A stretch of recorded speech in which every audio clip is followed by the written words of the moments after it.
Shalom semuanya, saya senang sekali dapat kesempatan hari ini untuk membawakan renungan di Prodi Teologi. Sebelum kita mulai renungan hari ini, mari kita bersatu di dalam doa. Tuhan, kami rindu Tuhan Yesus berbicara kepada setiap kami, hati ketemu hati ya Tuhan. Biar kami mendengarkan suara Tuhan. Kami yang rindu mendengar suara Tuhan, kami ingin sekali Tuhan mendengarkan suara-Mu. Terima kasih Tuhan, berkati kami yang mendengar firman singkat ini ya Tuhan.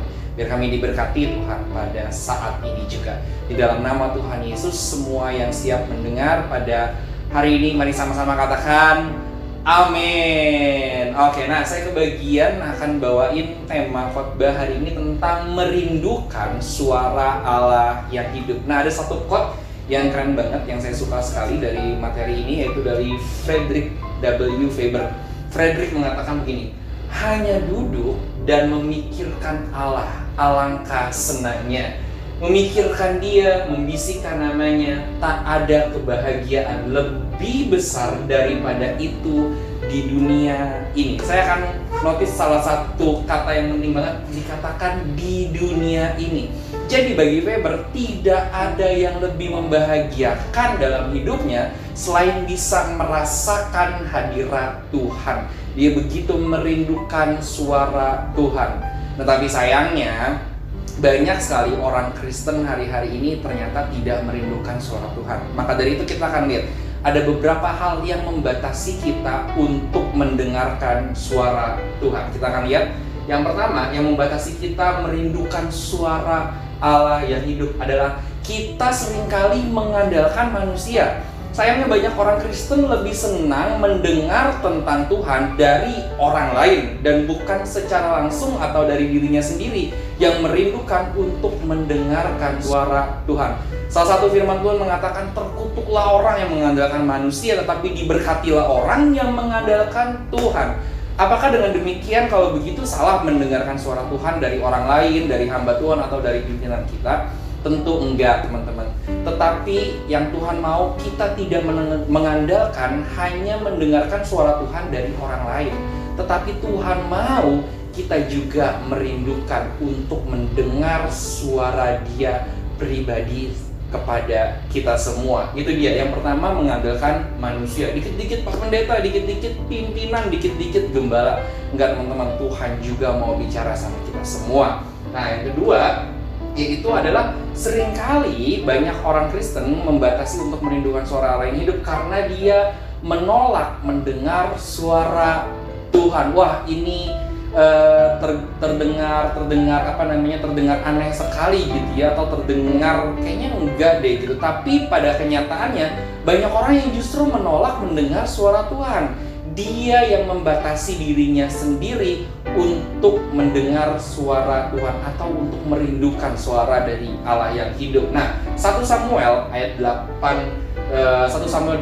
7b mengatakan begini. Ini Tuhan sendiri yang ngomong waktu itu, waktu dia marah sekali ke orang Israel. Dia berkata kepada Samuel, tetapi akulah yang mereka tolak, supaya jangan aku menjadi raja atas mereka. Apa yang membuat kita membatasi diri kita untuk merindukan suara Allah yang hidup?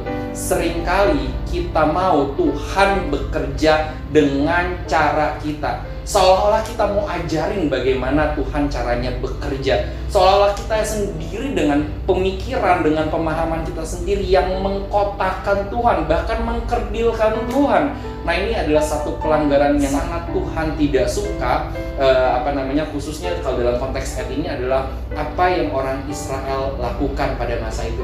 Mereka kepengen menjadi sama seperti bangsa-bangsa lain. Mereka menolak untuk dipimpin Tuhan secara langsung. Mereka maunya lewat raja. Seringkali kita batasi Tuhan dengan pemahaman-pemahaman teologi kita bahkan, sehingga kita tidak lagi merindukan suara Allah yang hidup. Nah, yang ketiga, apa yang membatasi kita untuk merindukan suara Allah yang hidup adalah kurang percaya. Secara tidak sadar ataupun bahkan secara sadar, banyak orang Kristen, orang percaya yang hari-hari ini dia tidak percaya kalau Tuhan masih terus berbicara sampai hari ini, sehingga dianggap suara Tuhan sudah tidak ada lagi. Ini ada yang sadar ataupun secara nggak sadar. Mari cek diri kita sendiri. Kita masih percaya nggak kalau Tuhan masih berbicara kepada setiap kita sampai hari ini. Nah, oleh sebab itu kita akan lihat kebenaran tentang suara Allah. Ini yang penting untuk kita simpan semua hari ini. Yang pertama adalah Tuhan rindu berbicara kepada kita. Ini kebenaran yang sangat penting, di mana Tuhan itu sangat menginginkan punya relationship. Tuhan itu sangat menginginkan punya hubungan dengan kita. Dan bagaimana caranya satu hubungan dapat berjalan jika tidak pernah ada komunikasi? Dalam doa-doa kita lebih banyak meminta. Dalam doa-doa kita lebih banyak dari diri kita sendiri. Kita lupa bahwa yang namanya komunikasi itu dua arah.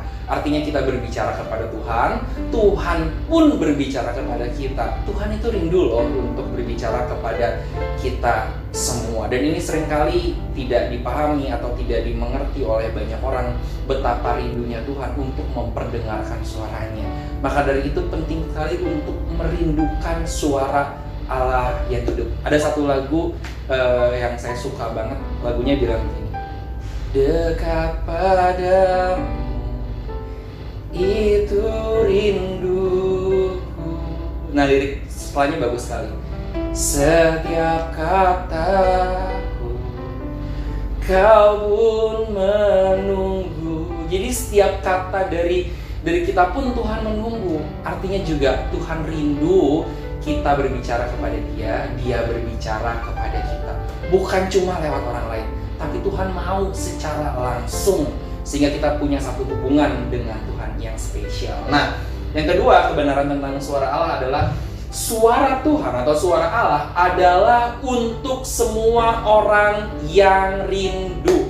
Itu artinya suara Tuhan bukan cuma untuk satu golongan orang khusus, bukan cuma untuk misalnya mahasiswa teologi, atau cuma untuk gembala jemaat, atau cuma untuk pejabat-pejabat gereja, tetapi suara Tuhan sediakan untuk semua orang yang apa? Ada kata kuncinya di sini, yang rindu. Nah, teman-teman atau saudara-saudara semua, apakah saudara-saudara sudah rindu mendengarkan suara Allah yang hidup hari ini? Atau kita sedang membatasi diri kita dengan cara-cara kita yang suka-sukanya kita menolak suara Tuhan, kita nggak percaya kalau Dia masih berbicara, atau kita lebih senang kalau Tuhan berbicara lewat orang lain dan kita cuma terima itu mentah-mentah tanpa pernah kita uji dan menerima suara Tuhan sendiri. Nah, maka dari itu kesimpulannya apa yang harus kita lakukan hari ini? Nah, yang terakhir adalah kita harus merindukan, mencari, dan menerima suara Allah yang hidup. Yang pertama kita harus rindukan, setelah kita merindukan suara itu, cari suara itu. Dan ketika kita sedang mencarinya, jangan batasi diri kita. Izinkan Tuhan berbicara, maka itu menerima suara Allah yang hidup. Nah, itu dia. Saya berdoa teman-teman semua, saudara-saudara semua yang dikasihi Tuhan, kita semua setelah mendengarkan renungan singkat ini, kita merindukan kembali suara Allah yang hidup, sehingga kerohanian kita nggak mati, kerohanian kita nggak kering, tapi kerohanian kita hidup, dan kerohanian kita adalah satu kerohanian yang basah, yang dilimpahi oleh hadirat Tuhan. Dan kita bisa rasain kebahagiaan yang lebih besar daripada apapun yang ada di dunia ini, yang Faber sudah katakan tadi. Seperti yang Mazmur katakan, lebih baik satu hari di pelataran Tuhan daripada 1000 hari di tempat lain. Pelataran Tuhan, hadirat Tuhan, tidak ada bandingannya. Kalau saya boleh gambarkan sedikit tentang apa itu hadirat Tuhan. Hadirat Tuhan adalah tempat di mana Tuhan mengizinkan kita mencicipi sedikit suasana surgawi. Maka dari itu hadirat Tuhan adalah tempat yang sangat indah dan penuh kebahagiaan. Mari kita bersatu dalam doa. Tuhan, kami sudah mendengar renungan pada hari ini. Hamba-Mu berdoa sungguh-sungguh setiap mereka yang mendengar boleh merindukan suara Allah yang hidup. Dan ketika mereka merindukan dan mencari Tuhan, kiranya berbicara pada setiap mereka. Mari buka hati yang keras Tuhan, mari pulihkan dan jamah semua yang terluka ya Tuhan, sehingga kami semua boleh mendengar suara Tuhan secara pribadi. Di dalam nama Tuhan Yesus kami berdoa, bersyukur pada saat hari ini Tuhan. Sama-sama katakan, amin. Tuhan Yesus memberkati.